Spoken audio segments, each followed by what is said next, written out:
Machinery depends a great deal on the hydraulic transmission of power. The aim of this film is to summarize the origins and main lines of development in this important branch of technology. The Englishman Joseph Bramah was the founder of applied hydraulics or hydrostatics. He based his theory on the hydrostatic law enunciated 100 years earlier by Blaise Pascal. In 1795, he was granted a patent on what he called his hydromechanical engine. His specification claimed that any pressure produced by the pump could be magnified 2,034 times at the ram. This is Bramah's invention in essence. A piston pump of small diameter acts on a ram of larger diameter. Water is the hydraulic fluid.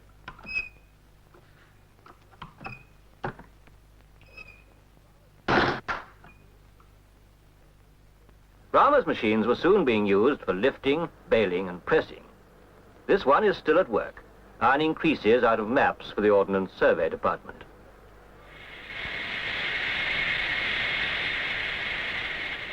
Before long, steam engines, like this one at Her Majesty's Dockyard, Chatham, were harnessed to the pumps to enable heavier work to be done at higher speeds. But such engines could only deliver pressurized water at constant rates and could not deal with fluctuating loads exceeding their capacity. What was needed was a means of storing pressure. And it was not till 1851 that Sir William Armstrong solved this problem by inventing the weight-loaded accumulator. Such accumulators are still in use. They consist of cylindrical rams loaded with heavy iron weights, like this one at Tower Bridge. A pump supplies fluid to force the ram upwards, thereby filling the cylinder beneath it with a reservoir of high-pressure fluid, which is available to supplement the capacity of the pump.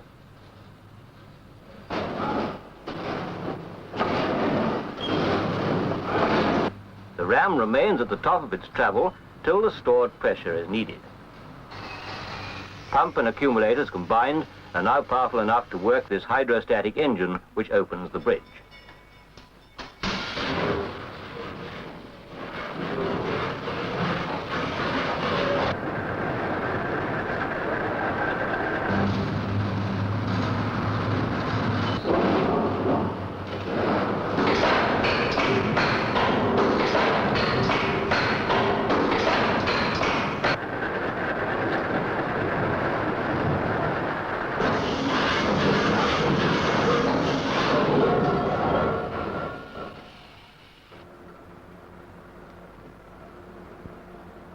As a result of this technical breakthrough, there was now no obstacle to the expansion of hydrostatic power transmission.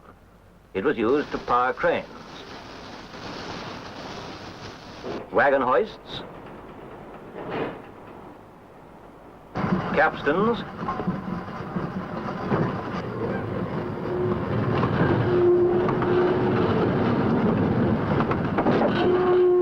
and also to operate presses like this 1860 paper baler. The demand quickly rose to the level where it became profitable to build central pumping stations supplying pressure water through pipelines to consumers.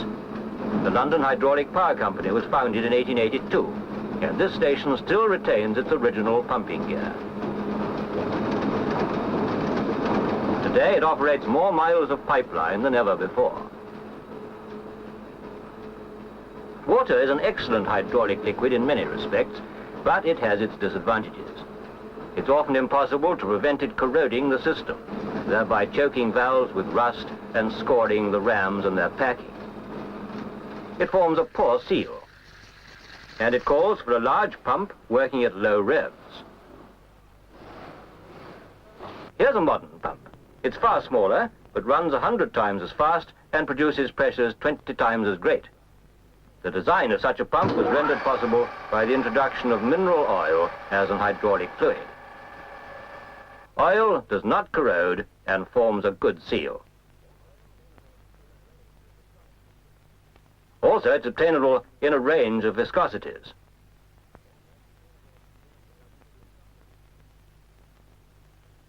It doesn't freeze so easily.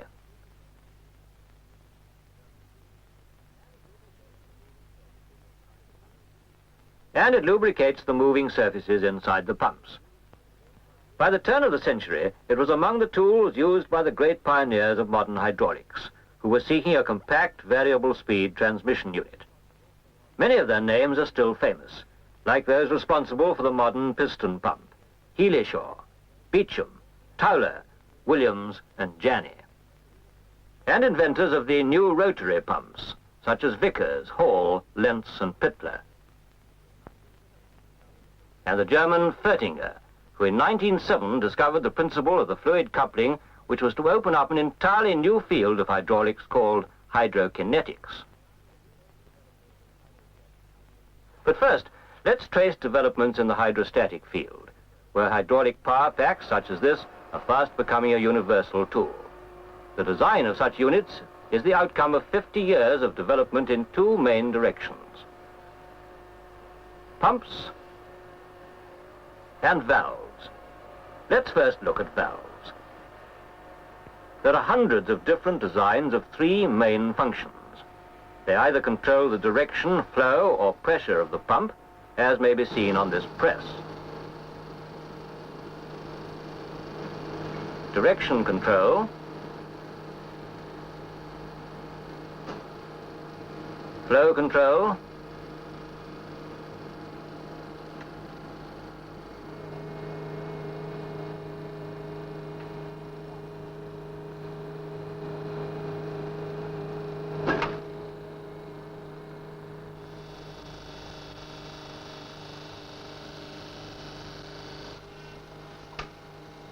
and critical control of pressure.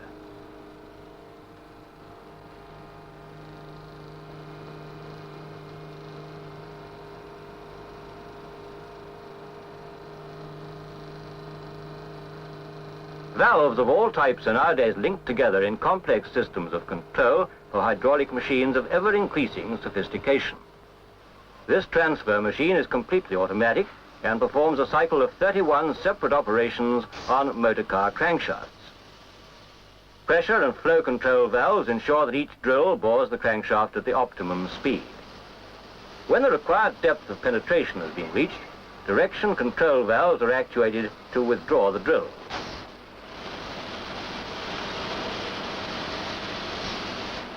And this crankshaft has finished the cycle.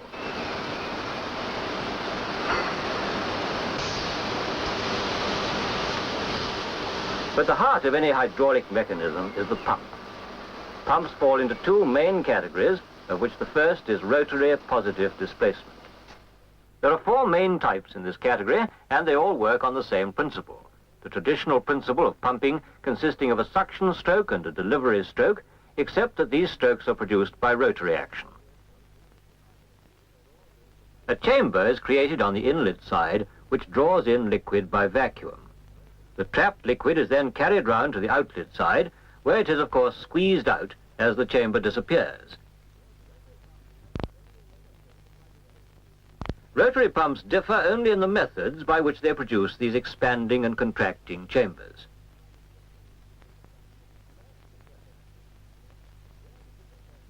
First, the gear pump. Here, the disengagement of the teeth on the inlet side forms a permanently expanding chamber, sucking in oil, which is then carried round between the housing and the teeth to the outlet side. It can't get back to the inlet side because the teeth come into mesh in the center and form a seal. So it's expelled through the outlet port.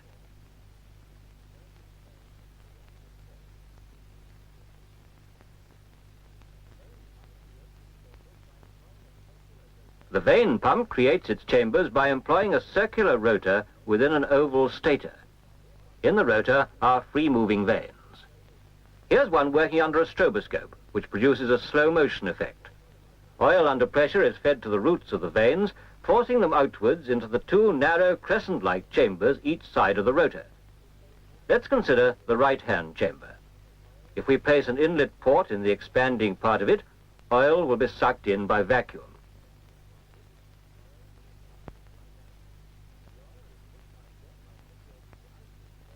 And the oil is pushed out again by situating the outlet port in a contracting area. Similar to the vane is the cam rotor pump. In a sense, it's its opposite, for the stator is circular, the rotor oval, and the two vanes are housed in the stator. They act as seals between the inlet and outlet ports. So the chamber appears over the inlet port, sucking in oil, and carrying it round to the outlet port. Here the oil can progress no further due to the presence of the vane, so it's pushed out.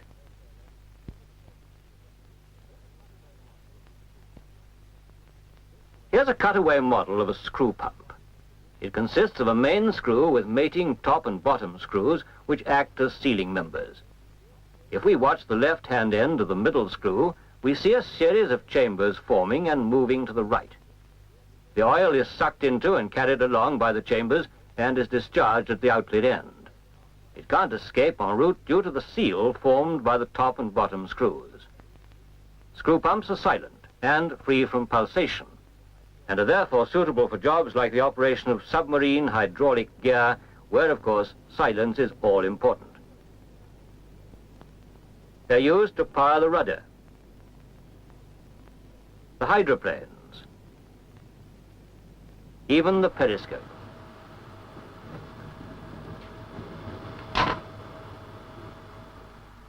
An interesting example of the uses to which rotary pumps are put is this viaduct inspection unit. It consists of a double-jointed boom and inspection cage mounted on a self-propelled rail wagon. The boom is operated by vane pumps and will be pushed out, down, and under the viaduct.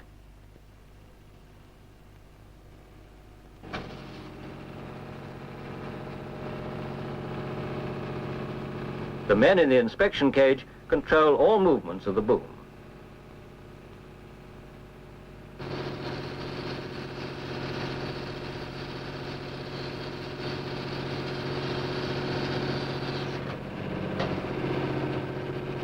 They also control movement of the rail wagon along the track. This is powered by gear pumps.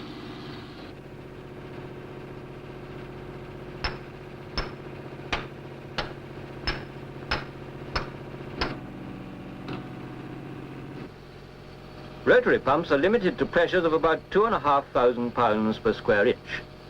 This is due to the fact that in any rotary, some leakage between rotor and stator is not only unavoidable, but essential. As with no leakage, there would be no lubrication. But with reciprocating piston pumps, pressures of up to 20,000 pounds per square inch are feasible. There are three reasons for this. First, being cylindrical, pistons and cylinders can be made to close tolerances. Secondly, there's one piston to one bore only, so that they can be lapped together.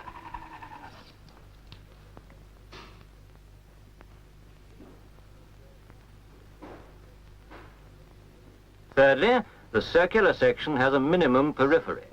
Thus, leakage is kept down to a minimum. There are three types of piston pump. Their common factor is that they all use reciprocating action to make their suction and delivery strokes, but each induces this reciprocating action by different means. In the 5-plunger in-line pump, it's induced by eccentric cams. Consider the pumping action in this particular cylinder. Suction strokes are achieved by springs forcing the plunger upwards as the eccentricity of the cam is reducing. Delivery strokes are achieved by an increase in the eccentricity of the cam. Thus, delivery, suction, delivery, suction.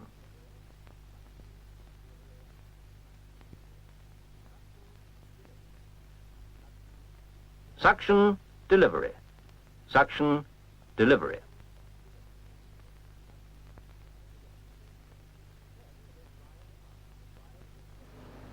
Ten in-line pumps drive this heavy forging press, at work on a nickel alloy billet, which will eventually become part of a gas turbine engine and have to stand up to temperatures of 800 degrees centigrade.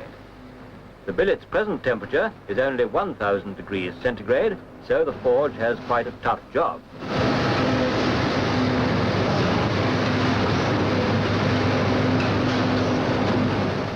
After several hours of forging and reheating, the billet has been turned into a long bar, and the forge is now engaged in final rounding operations. 3 blows every 2 seconds, accurate to the nearest 30th of an inch.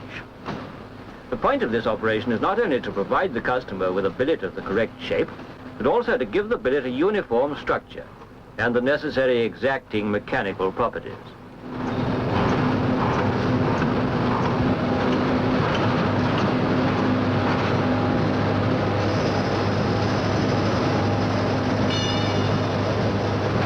In the axial piston pump, reciprocating action is induced by the action of the swash plate on the pistons.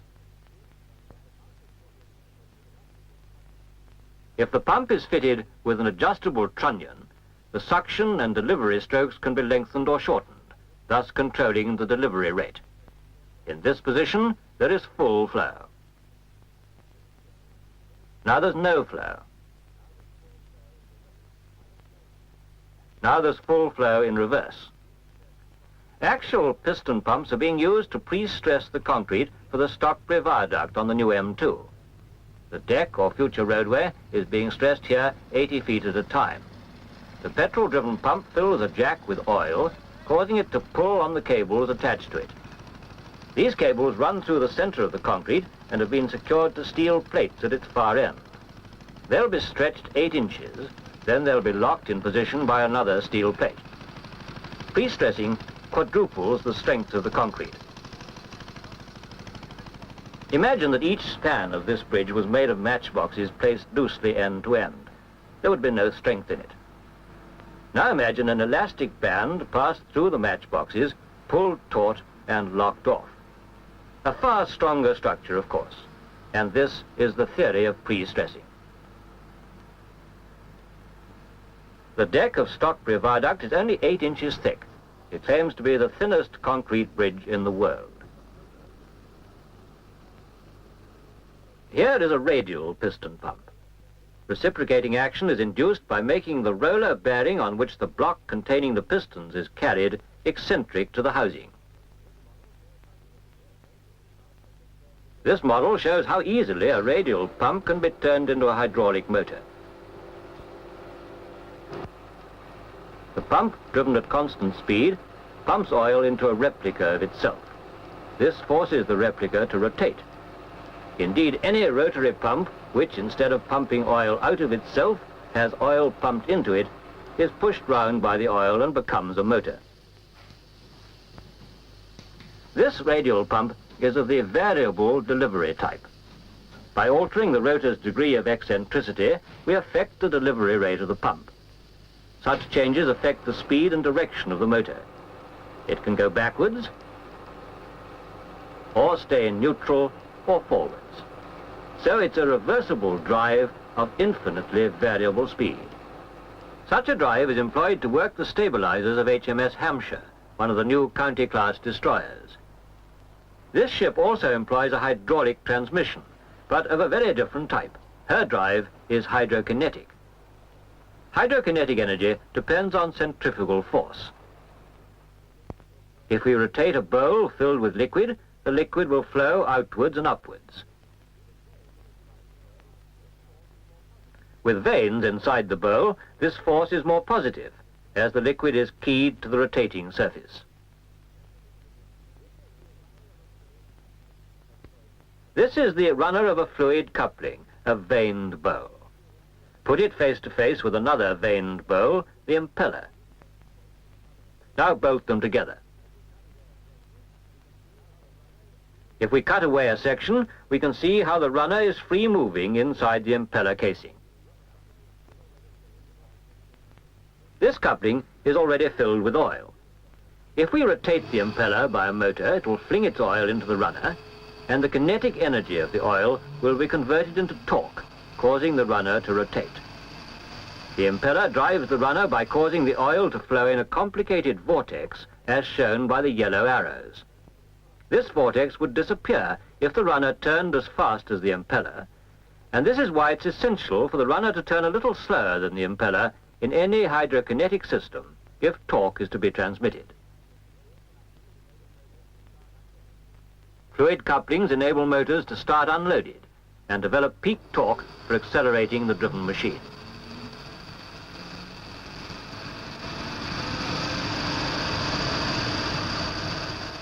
Thus, fluid couplings enable this 2,000-foot conveyor belt to start smoothly and quickly without overloading the motor. Their second advantage is that if a sudden unexpected load is applied to the motor, the impeller will not stall, but will continue to run for a period developing high torque. So, should the belt become jammed, the coupling will slip till the obstruction is removed, then get the belt going again as if nothing had happened. In some types of fluid coupling, it's possible to vary the output speed, but the torque ratio will never exceed 1:1. However, if the impeller and runner have a more complicated blade structure and a third static member is introduced, it is possible to multiply torque. Now we have a runner, a static reaction member, and an impeller.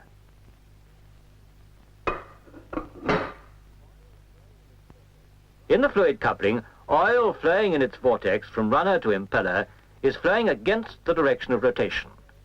When the runner is rotating slowly, it's slowing down the impeller.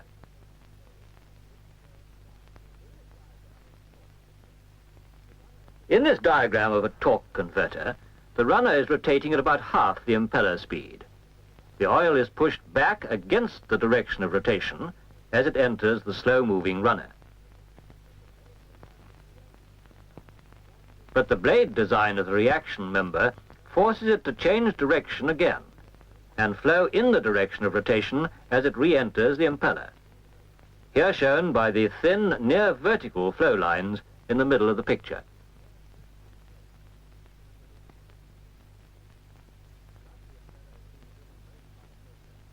Thus, the impeller is being driven both by the motor and by jets of oil streaming from the runner, and torque multiplication occurs.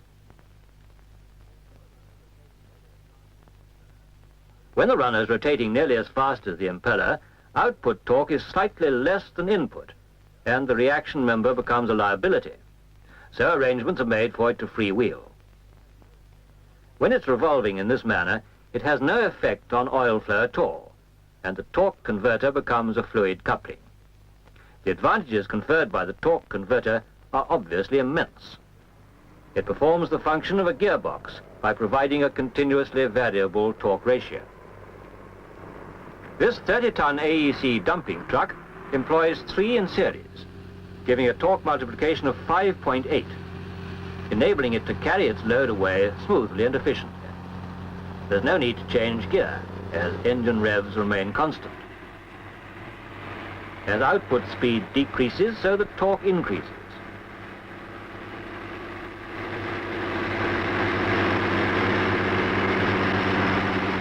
The dump truck also employs a hydrostatic system to dispose of its load.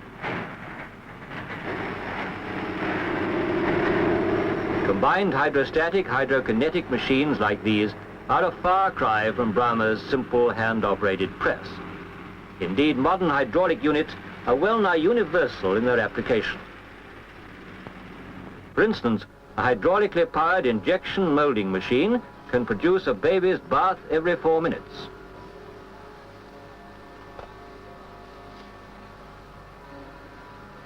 "3,000 telephones a day," or many other types of molding, some extremely complicated in design.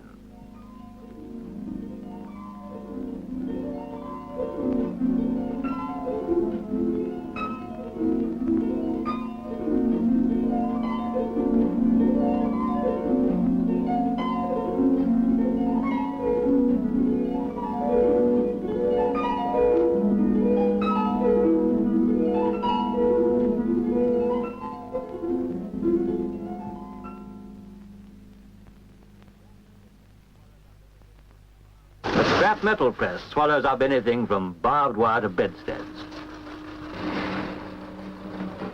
It crushes them into compact bales of steel ready to be melted down again in the furnace. This furnace is being relined automatically by a dolomite fettling machine. The dolomite is catapulted into it by being dropped onto a rapidly moving belt which is driven by a variable speed hydraulic motor. Thus, belt speed is variable, and the trajectory of the dolomite can be altered to reach any part of the furnace. Modern hydraulics even enables us to make our own waves, so that we can test models of the ships of tomorrow under completely realistic conditions.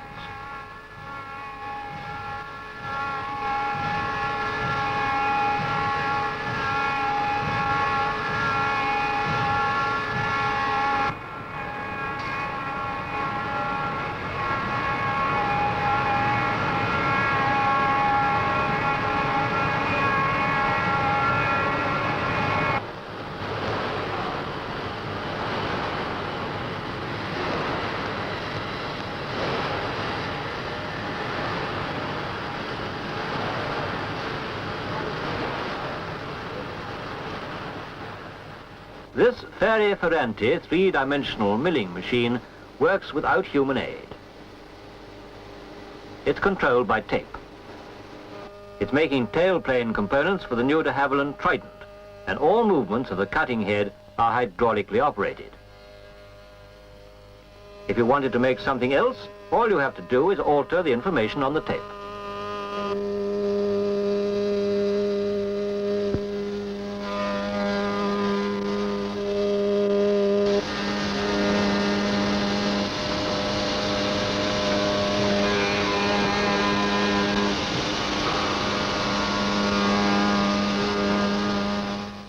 It would be impossible to make such a complicated unit as this by conventional milling and routing methods.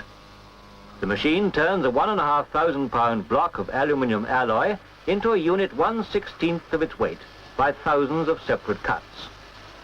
The unit is the constructional hub of the tailplane itself, and the tail with its 3 engines could be called the hub of the Trident.